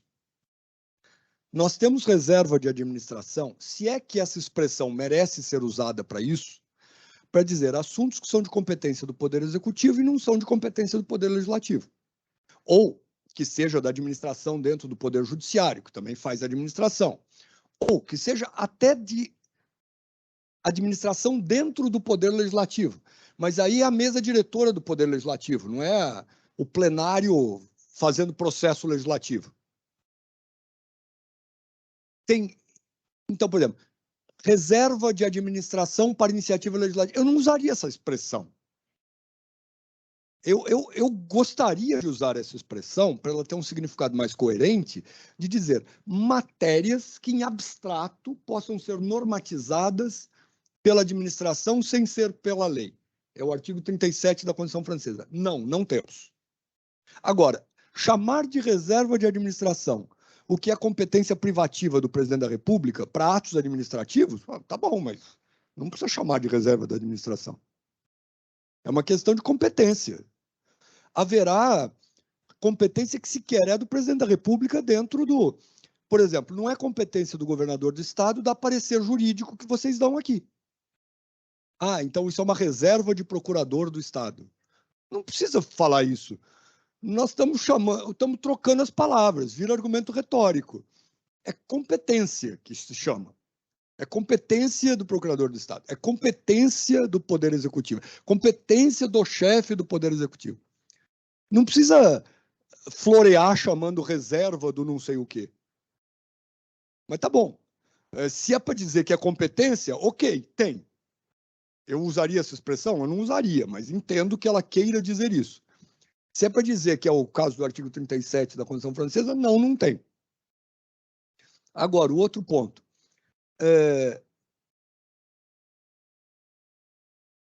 O decreto que vai punir administrativamente. Antes de chegar na resposta que eu adianto que eu não sei, eu diria uma outra coisa.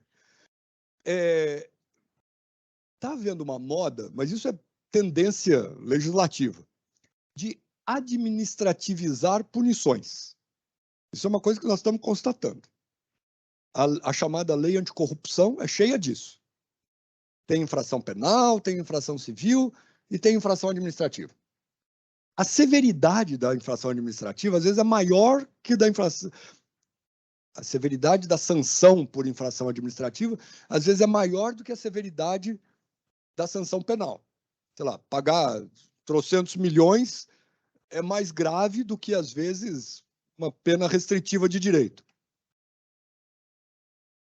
Quando... Eu não estou dizendo que é inconstitucional fazer isso a priori. Eu vou chegar no seu ponto. Mas, assim, a priori, não é inconstitucional que haja sanção administrativa punitiva. Mas o comentário que eu ia fazer é assim, a gente mascara, com o uso das palavras, a gente mascara uma certa realidade. Porque, normalmente, a gente compara 3 elementos em termos de sanção. Sanção penal, sanção civil, sanção administrativa. Correto? Não é assim que é a tipologia mais usual? Só que isso aqui mascara o seguinte: civil e penal é jurisdicional. administrativa é administrativa. Ah, e sendo jurisdicional, qual é a distinção do civil para o penal? Bom, com exceções, evidentemente, o penal tende a ser punitivo. O civil tende a ser ressarcitório. Você pode pôr uma multa civil, que é um híbrido aí, que é um punitivo não penal. O que quer dizer uma multa civil? No fundo, tem um mecanismo penal de punição sem as consequências formais do crime. Não tira a primariedade do sujeito, tal. Mas isso é opção do legislador. Não estou dizendo que não pode. A lógica, via de regra, é o civil é ressarcitório, o penal é punitivo. Mas ambos passam pelo crivo do processo jurisdicional. O administrativo é administrativo. E a gente não sofistica dizendo administrativo civil, administrativo penal. Se eu tivesse que inventar o uso das palavras, eu diria responsabilidade jurisdicional, responsabilidade administrativa. Responsabilidade jurisdicional civil, responsabilidade jurisdicional penal. Responsabilidade administrativa civil, responsabilidade administrativa penal. E eu usaria esse penal administrativo não com as consequências do crime, para querer dizer punitivo. Só que eu não vou usar essas palavras porque vai criar só confusão. Não é assim que as pessoas falam. Então, vamos entender que aquilo que se chama penal é jurisdicional. Aquilo que se chama civil é jurisdicional. O administrativo remete a uma lógica civil ressarcitória e a uma lógica penal punitiva. Só que não é jurisdicional. Pode vir a passar pelo crivo jurisdicional, se alguém reclamar em juízo. Mas, em princípio, é mais fácil punir administrativamente. Tudo bem que a Constituição garante o devido processo legal também administrativo, mas admitamos, na posição da vítima, na posição do acusado, é muito mais garantido o processo jurisdicional que o processo administrativo. Essa é a vida como ela é. A prática do direito brasileiro é assim. Então, dizer, não, nós vamos punir administrativamente, significa dizer, facilitar enormemente que se puna. Se o objetivo é esse, está no caminho certo. Mas precisa estar consciente de que o objetivo é esse. E isso chega finalmente na sua questão. É uma opção política facilitar a punição ou dificultar a punição. Jogar para o campo administrativo é facilitar a punição. Jogar para o campo jurisdicional é dificultar a punição. Adicione-se a isso a questão que você trouxe. Não só se facilita a punição, como se permite que o administrador decida pela gravidade da punição. Eu acho que isso extrapola a lógica da legalidade. Eu até chego no ponto de que ok deixar punir administrativamente. Porque, em última análise, pode haver o socorro do Poder Judiciário. Mas deixar que administrativamente se crie a infração, se tipifique a infração, com uma dosagem tão grave da penalidade, eu diria que extrapola. Qual é o parâmetro para isso? Bom, vai chegar num ponto em que nós estamos na zona cinzenta. O bom parâmetro para isso é ter prática institucional suficiente para o Supremo Tribunal Federal, ou quem quer que seja, jurisdicionalmente, dizer até aqui vai, a partir daqui não vai. E aplicam-se precedentes. Para esse tipo de impasse, um sistema de precedentes é muito melhor que um sistema de direito legislado. O sistema de direito legislado não atinge as sutilezas do caso concreto. O sistema de precedentes demora, pressupõe precedentes, né? É mais preciso para criar analogias e dizer, isso parece com isso, que parece com isso, que parece com isso, que recebeu a resposta não pode. Ou, inversamente, parece com as outras coisas que receberam a resposta pode.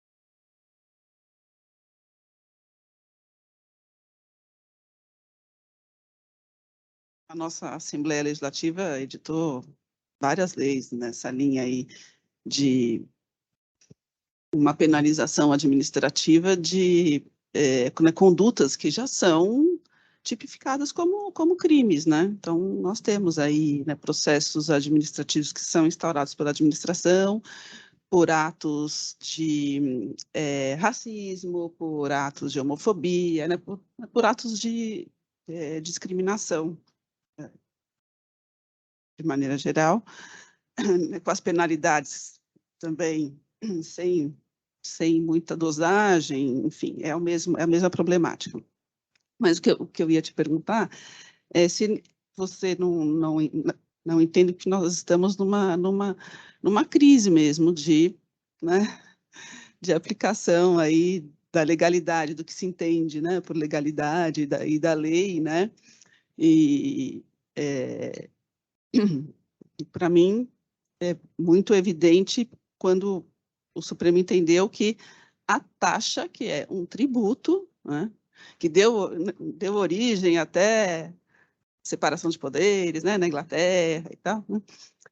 A taxa, que é um tributo, ela pode ser, o valor dela pode ser fixada por decreto, desde que a lei estabeleça os parâmetros, né? E a partir daí, assim, o decreto já não fixa só o valor, já começa a instituir às vezes, distinções entre os próprios contribuintes, né? Então, aí a desigualdade, né, não está prevista na lei, está prevista no decreto. E o que você acha dessa situação? Concordo que é, sim, uma crise no sentido de que as coisas estão mudando. Na verdade, mudam permanentemente.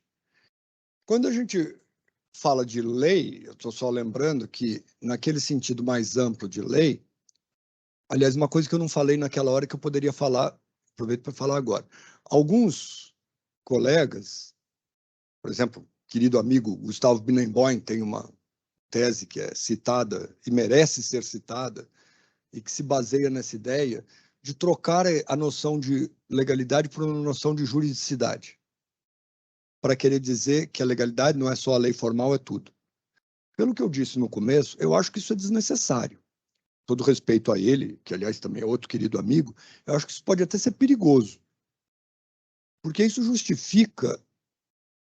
Perigoso, eu estou fazendo uma análise política, né? Eu parto da premissa de que eu gosto da ideia mais tradicional da legalidade.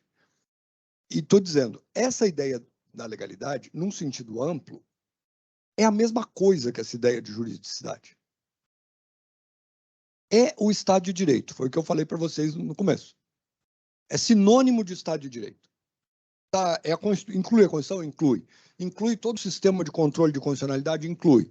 Inclui o que é inclui. É o direito. Esse é o sentido amplo de legalidade. Quer chamar de juridicidade? Tá bom, chama, mas para que ficar mudando as palavras que já têm historicamente um significado?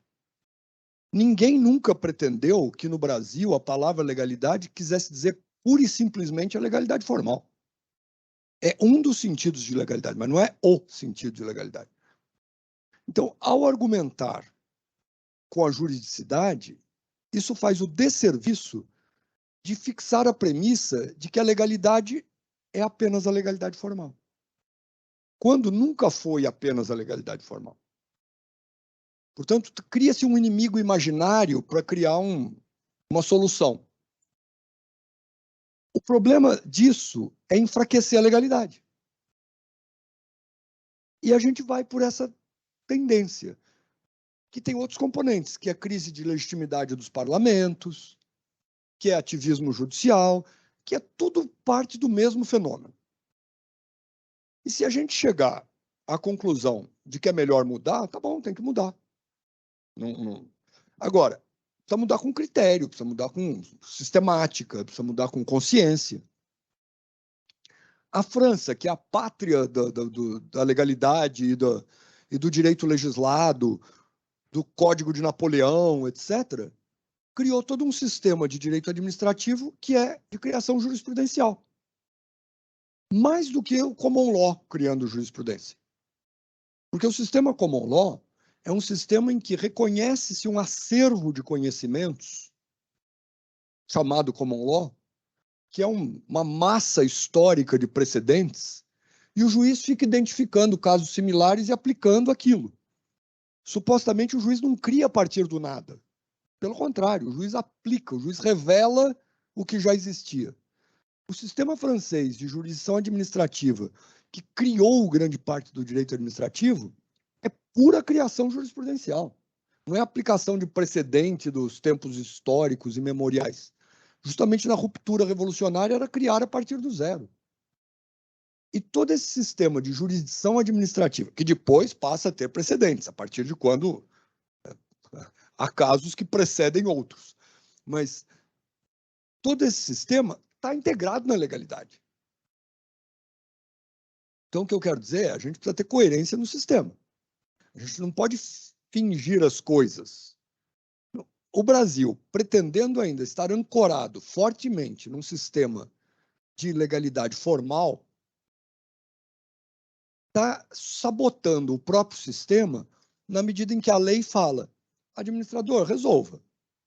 Na medida em que a lei dá margem para que o judiciário fale, apesar da lei, a regra é outra.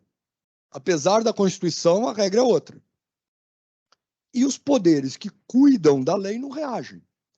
Vai chegar um dia em que o nosso sistema é outro. Aí o que nós vamos estar discutindo aqui é assim, antigamente, o sistema da legalidade, agora é outra coisa. Se é uma crise, é uma crise. Bom, as crises até podem levar a resultados melhores. Nesse caso, eu particularmente, eu como cidadão, acho que é um resultado pior. Eu acho que isso tem a ver com a mediocridade dos parlamentos, que querem tomar decisões que agradem politicamente, mas não sabem o que fazer. Então falam, precisa ser feito alguma coisa sobre isso. Faz aí a administração. E o excesso oposto, que é o judiciário resolver que não, peraí, no meio dessa balbúrdia toda e dessa mediocridade toda, quem tem iluminação para saber das coisas somos nós daqui que nós vamos resolver. Essa é a crise.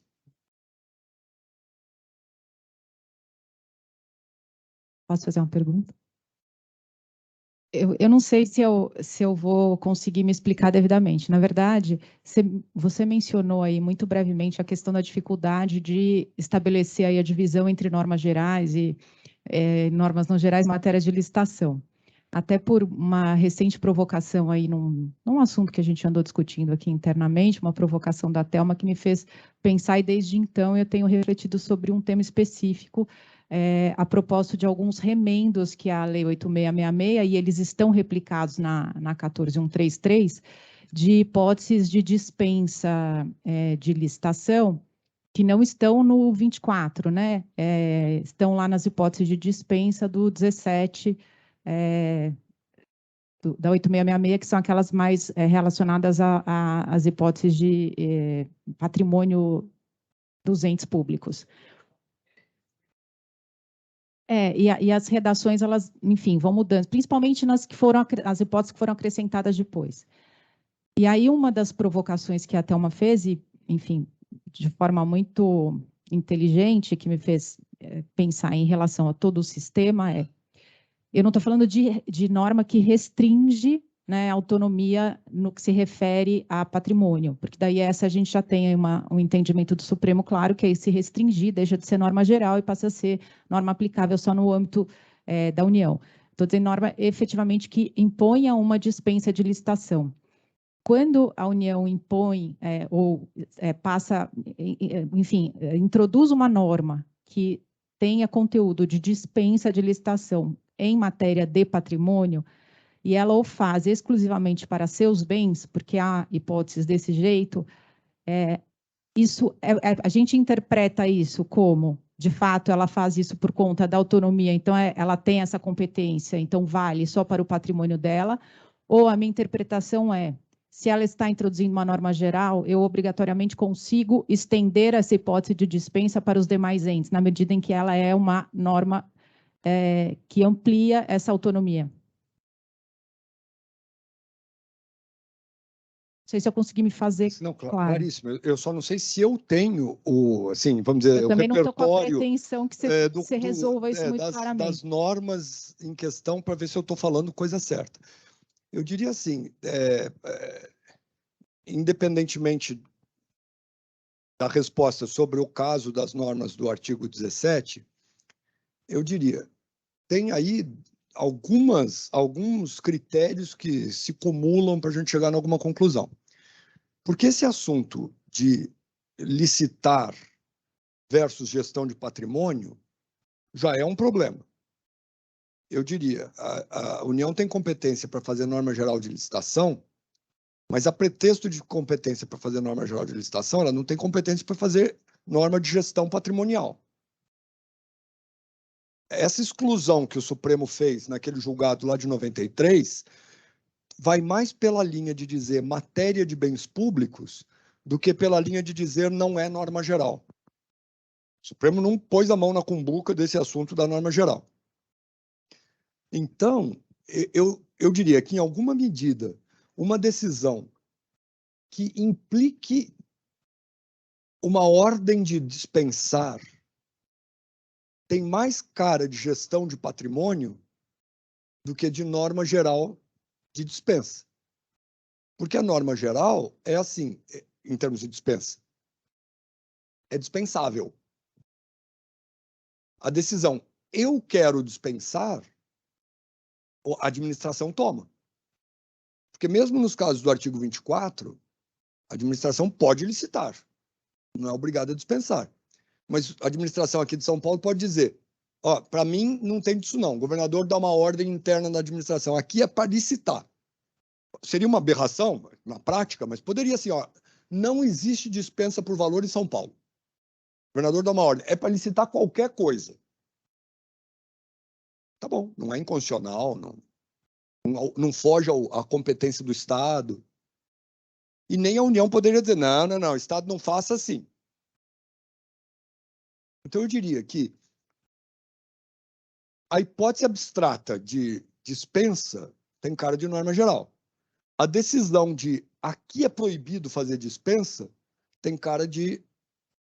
Eu poderia responder de dois modos. De não ser norma geral ou de, na verdade, ser assunto de gestão patrimonial, que não é competência da União sobre o patrimônio do Estado.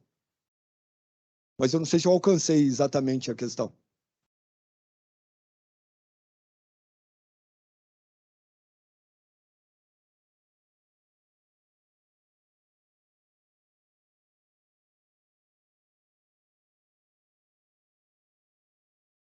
Uma outra coisa que me veio à mente é quando você fala em lei em sentido formal, pelo que eu entendi, você abrange todos as espécies que estão lá no artigo 59 da Constituição, inclusive a medida provisória, né? E eu sei que alguns autores acabam colocando a medida provisória fora desse rol, né? Mas eu acho que eu compartilho da sua visão. Eu acho que se nós estamos falando da forma do procedimento, eu estou me referindo ao procedimento legislativo, então eu devo considerar também a medida provisória como lei em sentido formal. O que ela não é, evidentemente, não é equiparável às leis ordinárias, etc., por uma série de razões. Tem assunto em que ela não chega. Tem assunto que ela não chega e tem suas limitações até pela sua vigência provisória. Eu estou falando isso porque eu me lembrei que ainda estou com um assunto ambiental na cabeça, tem a disposição do artigo 225 que proíbe a abolição, supressão, né, ou modificação restritiva das unidades de conservação, a não ser mediante lei. E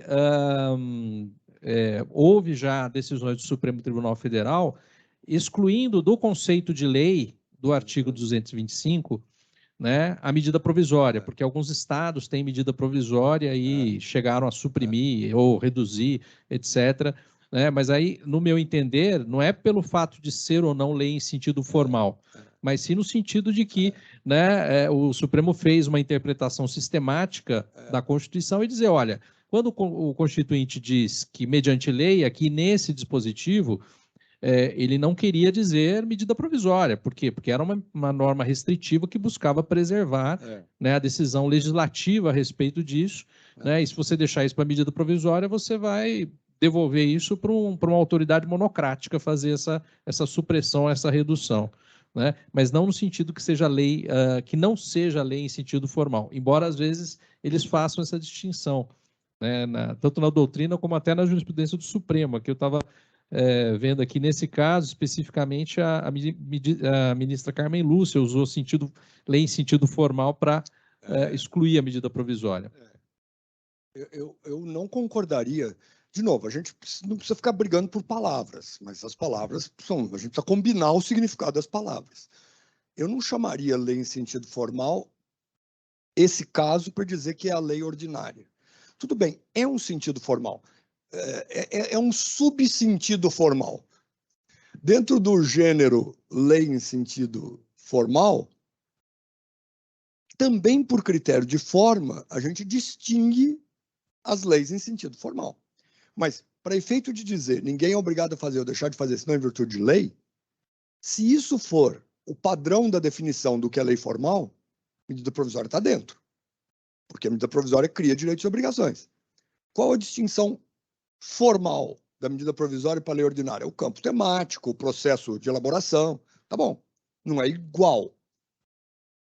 Ambas atendem à exigência do artigo 5º, inciso 2º. Agora, cada vez que a Constituição fala lei, bom, às vezes fala lei complementar, aí é fácil. Cada vez que a Constituição fala lei, a minha tendência, eu confesso que eu não conheço as nuances desse artigo de cabeça para me lembrar se tem algum outro argumento. Mas eu diria assim, cada vez que a Constituição fala lei, falou lei ordinária, lei delegada, medida provisória. Só não cabe lei delegada e medida provisória onde, no artigo próprio da lei delegada e da medida provisória, a própria Constituição disse: lei delegada não entra nesse assunto, medida provisória não entra nesse assunto. De resto, são substitutos da lei. No caso da lei complementar, não, por não caber medida provisória para a lei complementar. Mas havia decreto-lei complementar. O nosso famoso decreto-lei complementar número 7. Quer dizer,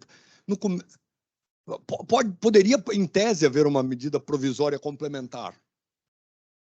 Mas, enfim, é que aí o Supremo fala, não, tem que proteger o meio ambiente, então vamos fazer uma leitura casuística nisso aqui. Tá bom. Mas não é pelo argumento... Eu não gosto desse tipo de argumento quando vira puramente argumento dogmático. É um exemplo ótimo daquilo que eu comecei criticando. Que as palavras viram argumento mágico. Não, pela legalidade formal, isso não pode. Não é pela legalidade formal que isso não pode.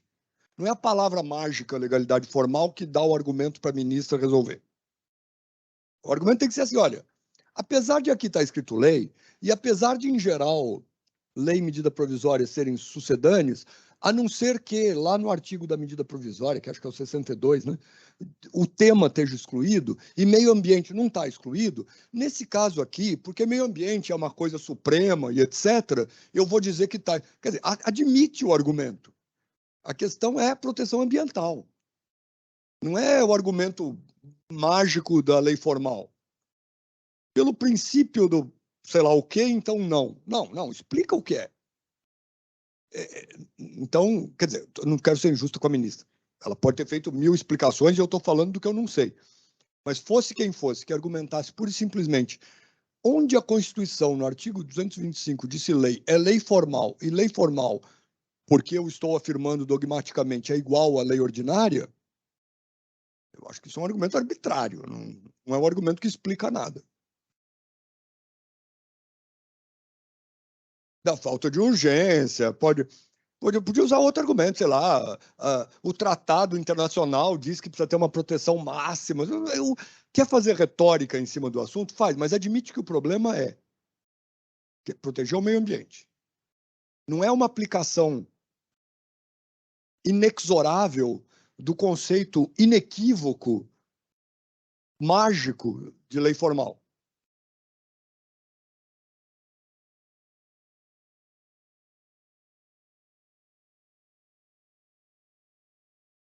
Sem querer ser mal educado, eu acho que eu precisava ir para a minha reunião de conselho superior lá na FAPESP, que começa ao meio-dia. Então, sem prejuízo da gente continuar essa conversa, se quiserem, eu acho que eu precisava interromper.